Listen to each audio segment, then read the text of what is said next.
Honesty is the best policy. Honesty is the best policy.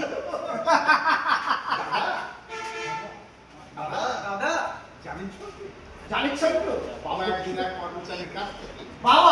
এক কর্মচারীর কাছ থেকে একটা টাকা ঘুষ নিয়েছিল। মা নাকি বাবার সঙ্গে 3 দিন কথা মা নাকি বাবার সঙ্গে 3 দিন কথা বলেনি। কেন?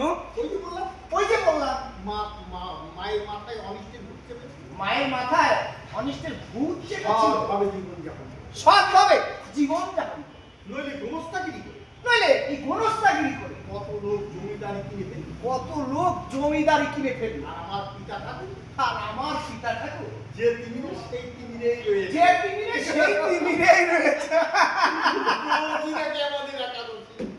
রোজই আমাদের বাড়িতে একাদশী।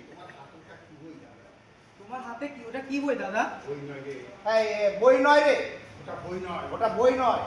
ওটা বই নয়, ওটা কি দাদা? বই নয় দাদা, তাহলে এটা কি ও দাদা? বই নয় রে বোকা, এটা বই নয়। বই নয় রে বোকা, এটা বই নয়। মধ্যবিত্তের জীবন বেদ।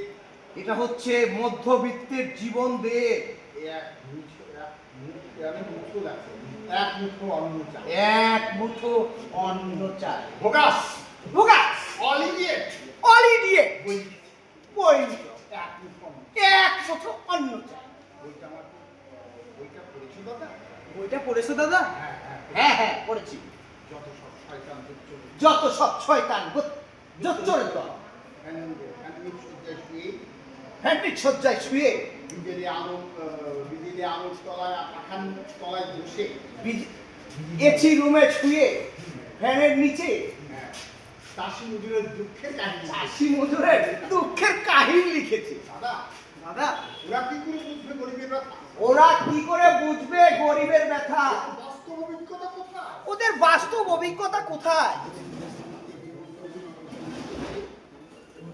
গরিব মধ্যবিত্তের জীবন কথা লিখতে হলে গরিব মধ্যবিত্তের জীবন কাহিনী লিখতে হলে তাদের সঙ্গে একাত্ম হয়ে যেতে হবে। তাদের সঙ্গে একত্র হয়ে যেতে হবে। তাদের দৈনন্দিন জীবনযাত্রার খবর রাখতে তাদের দৈনন্দিন জীবনযাত্রার খবর রাখতে হবে।